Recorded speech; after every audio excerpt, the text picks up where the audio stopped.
સુરતમાં બાળકીઓ અને કિશોરીઓ સાથે ગેરવર્તણૂકના બનાવોમાં વધારો થઈ રહ્યો છે ત્યારે થોડા દિવસ અગાઉ ઉધના વિસ્તારમાં એક 15 વર્ષની કિશોરી સાથે અડપલા કરનાર સાપ્તાહિકનો કથિત પત્રકાર ઝડપાયો છે। પોલીસે આરોપીને ઝડપી લઈને કોર્ટમાં રજૂ કર્યો હતો, જેથી કોર્ટે આરોપીને જ્યુડિશિયલ કસ્ટડી અંતર્ગત જેલ ભેગો કર્યો છે। ઉધનામાં સાપ્તાહિક અખબાર ચલાવતા પત્રકારે 15 વર્ષની કિશોરી સાથે અડપલા કર્યા હતા। સંબંધ નહીં બાંધે તો જાનથી મારી નાખવાની ધમકી પણ આપી હતી। ગભરાયેલી કિશોરી ઘરે દોડી આવી હતી અને પિતાને ગંદી હરકતોની જાણ કરી હતી। પિતાએ ઉધના પોલીસ સ્ટેશનમાં આરોપી અજય અશોક સોનવણે વિરુદ્ધ ફરિયાદ નોંધાવી હતી। પોલીસે આરોપી અજયની સામે છેડતી અને પોક્સો એક્ટની કલમો હેઠળ ગુનો નોંધ્યો હતો। ડીસીપી ભગીરથસિંહ ગઢવીએ કહ્યું કે આરોપી કિશોરીના માસીનો હસબન્ડ છે। તેણે મોબાઈલ નંબર પણ લીધો હતો। કિશોરીના પિતાએ ફરિયાદ નોંધાવી હતી, જેથી તાત્કાલિક એફઆઈઆર નોંધી હતી।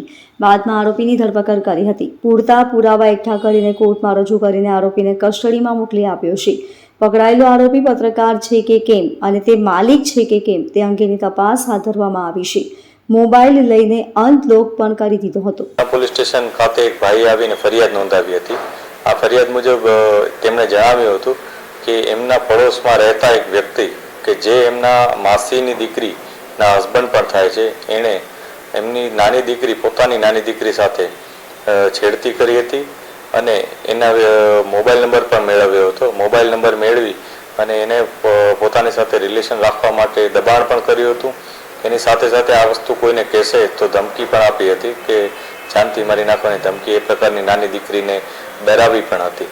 આ અનુસંધાને પોલીસે તત્કાલ કાર્યવાહી કરી અને એફઆઈઆર નોંધી હતી અને જે આરોપી છે એની ધરપકડ કરી હતી। ધરપકડ બાદ પૂરતા એવિડન્સીસ મેળવવામાં આવ્યા છે અને જે પણ બીજી ડિટેલ છે અમે અત્યારે મેળવી રહ્યા છીએ।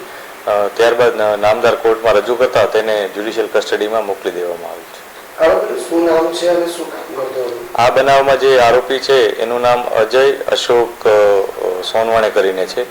એ સાપ્તાહિક પત્રકારત્વ સાપ્તાહિક હોય છે ન્યૂઝપેપર, એમાં એ પત્રકાર તરીકે છે અને પોતાની કોઈ યુટ્યુબ ચેનલ પણ ચલાવે છે। આ તમામ વિગતો અમે વેરીફાઈ કરી રહ્યા છીએ કે એ કયા નેજા હેઠળ પત્રકારત્વ કરે છે અથવા કના નામ હેઠળ એ પોતાનું આ યુટ્યુબ ચેનલ ચલાવે છે અને એ પોતે ઓનર છે કે પોતે એમાં પત્રકાર તરીકે નોકરી કરે છે, એ તમામ વિગતો અમે વેરીફાઈ કરી રહ્યા છીએ।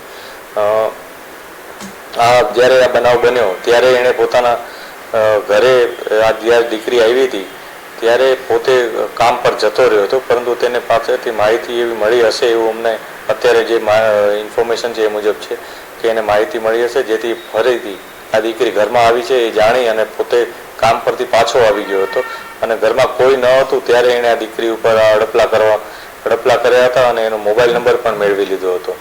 દીકરી અગાઉ પણ આનો મોબાઈલ નંબર બ્લોક કરી દીધો હતો, તો તેણે જબરજસ્તી મોબાઈલ લઈ અને એનો મોબાઈલ અનબ્લોક પણ કરી દીધો હતો। આ સમગ્ર બનાવમાં જે દીકરી નાની છે જે બાબતે પોલીસે પોક્સો હેઠળનો ગુનો નોંધેલ છે। Bureau report LK star news, Surat.